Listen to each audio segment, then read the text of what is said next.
So December of 1988, I was 28 years old. I walked across that little bridge with my realtor, and this is what I saw. Now, as soon as I laid eyes on this dilapidated, beautiful little cabin, I knew that this would be the place I would spend the rest of my life.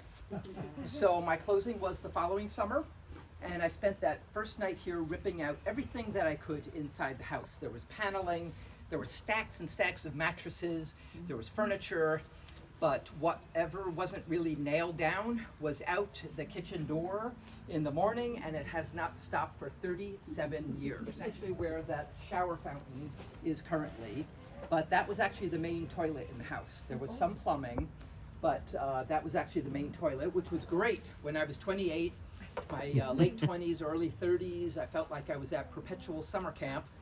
However, by my early to mid 30s, I had enough of that, and I decided I would break ground for the first addition to the house, which would be my dream bathroom. So that construction started in 1994. It was 5 years in the works, 94 to 99. When you go into the bathroom and see it, it's not for use, unfortunately, but when you go in and see it, you'll understand why it's so famous and why it took 5 years to build it.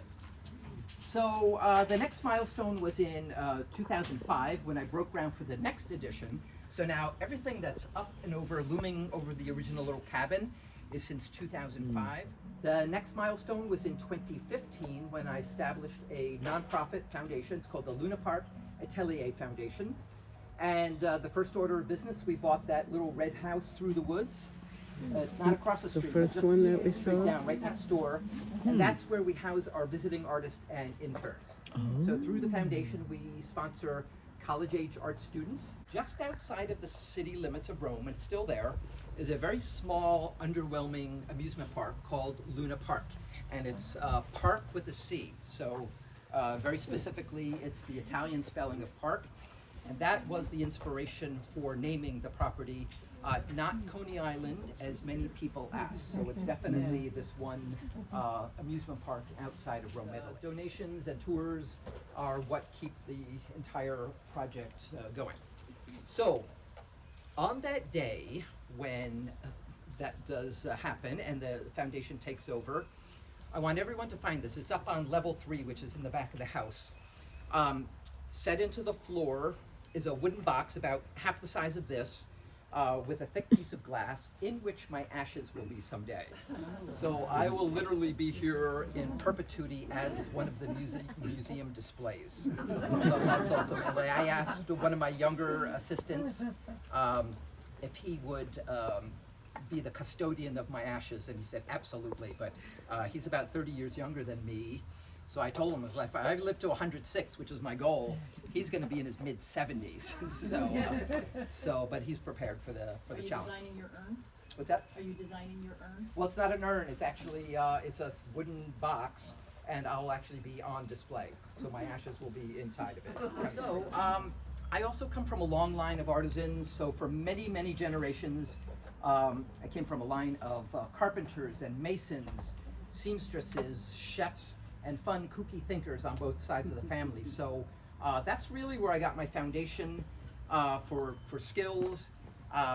My public high school, Piscataway, New Jersey, had an amazing art program at the time that's no longer there. And then I went to Rhode Island School of Design, and then briefly NYU Graduate Film School. That's kind of my history. So, but a lot of my work has literally been on-the-job training. I taught myself how to do mosaic and cement sculpting. So good. And you'll see inside there's still some tile work that needs to get done. So you go through the kitchen door, the artichoke, and on the back of the house, I call the ballroom, there's a set of double doors. You can go through that door.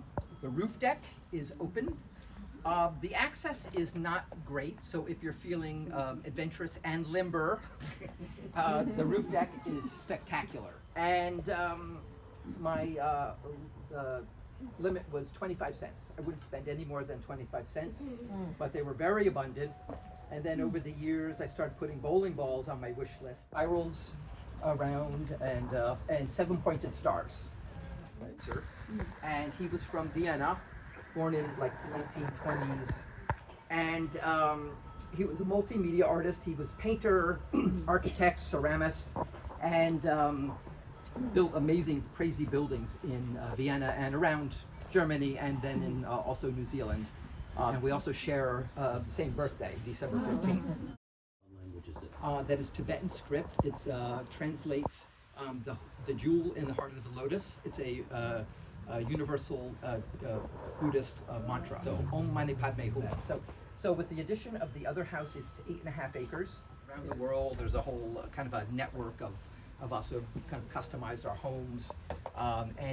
So I do seek out other art environments and unusual architecture.